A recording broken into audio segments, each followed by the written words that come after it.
भक्त धन्ना जी का जन्म मुंबई के पास भुवन गांव में एक जाट घराने में हुआ। आपके माता पिता कृषि और पशुपालन करके अपना जीवन यापन करते थे। वह बहुत निर्धन थे। जैसे ही धन्ना बड़ा हुआ उसे भी पशु चराने के काम में लगा दिया। वह प्रतिदिन पशु चराने जाया करता।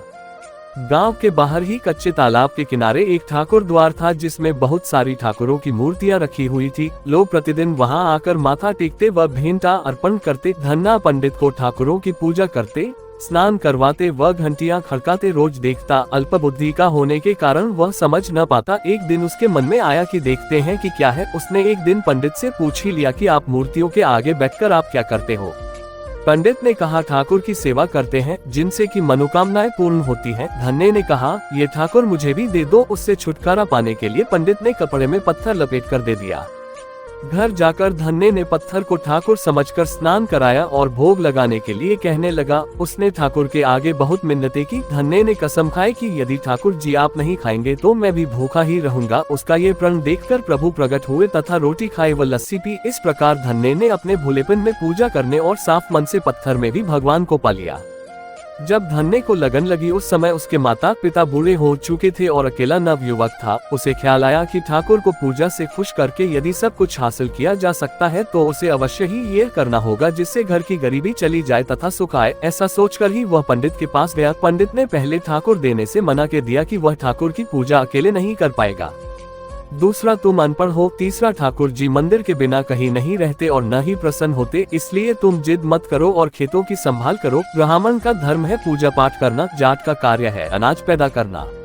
परंतु धन्ना टस से मज न हुआ। अपनी पिटाई के डर से पंडित ने जो सालिग्राम मंदिर में फालतू पड़ा था उठाकर धन्ने को दे दिया और पूजा पाठ की विधि भी बता दी। पूरी रात धन्ने को नींद न आई। वह पूरी रात सोचता रहा कि ठाकुर को कैसे प्रसन्न करेगा और उनसे क्या मांगेगा। सुबह उठकर अपने नहाने के बाद ठाकुर को स्नान कराया। भक्ति भाव से बैठकर लस्सी रिटकी व रोटी पकाई। उसने प्रार्थना की, हे प्रभु भोग लगाओ। मुझ गरीब के पास रोटी, लस्सी और मक्खन ही है और कुछ नहीं। जब और चीजें दोगे तब आपके आगे रख दूंगा। वह बैठा ठाकुर जी को देखता रहा। अब पत्थर भोजन कैसे करे।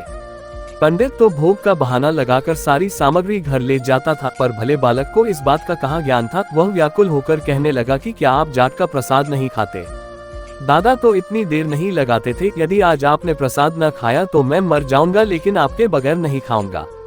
प्रभु जानते थे कि यह मेरा निर्मल भक्त है, छल कपट नहीं जानता। अब तो प्रकट होना ही पड़ेगा। 1 घंटा और बीतने के बाद धन्ना क्या देखता है कि श्री कृष्ण रूप भगवान जी रोटी मक्खन के साथ खा रहे हैं और लस्सी पी रहे हैं। भोजन खाकर प्रभु बोले, धन्ने जो इच्छा है मांग लो, मैं तुम पर प्रसन्न हूँ। धन्ने ने हाथ जोड़कर विनती की, भाव जो तुम्हारी भक्ति करते हैं तू उनके कार्य संवार देता है। मुझे गेहूं दाल व घी दीजिए, मैं खुश हो जाऊंगा। यदि जूता कपड़े 7 प्रकार के अनाज, गाय या भैंस, सवारी करने के लिए घोड़ी तथा घर की देखभाल करने के लिए सुंदर नारी मुझे दे।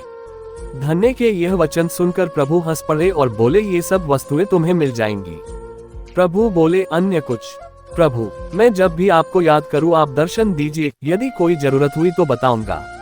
तथास्तु, भगवान ने उत्तर दिया, हे प्रभु, धन्ना आज से आपका आजीवन सेवक हुआ। आपके अलावा किसी अन्य का नाम नहीं लूंगा। धन्ना खुशी से दीवाना हो गया। उसकी आंखें बंद हो गई। जब आंखें खोली तो प्रभु वहां नहीं थे। वह पत्थर का सालग्राम वहां पड़ा था। उसने बर्तन में बचा हुआ प्रसाद खाया जिससे उसे 3 लोकों का ज्ञान हो गया। प्रभु के दर्शनों के कुछ दिन पश्चात धन्ने के घर सारी खुशियां आ गई। एक अच्छे अमीर घर में उसका विवाह हो गया। उसकी बिना बोई भूमि पर भी फसल लहलहा गई। उसने जो जो प्रभु से मांगा था उसे सब मिल गया। किसी ने धन्ने को कहा, चाहे प्रभु तुम पर प्रसन्न है, तुम्हें फिर भी गुरु धारण करना चाहिए। उसने स्वामी रामानंद जी का नाम बताया। एक दिन अचानक ही रामानंद जी उधर से निकले। भक्त धन्ने ने दिल से उनकी खूब सेवा की तथा दीक्षा की मांग की। रामानंद जी ने उनकी विनती स्वीकार कर ली और दीक्षा देकर धन्ने को अपना शिष्य बना लिया। धन्ना भगवान के नाम का सुमिरन करने लगा।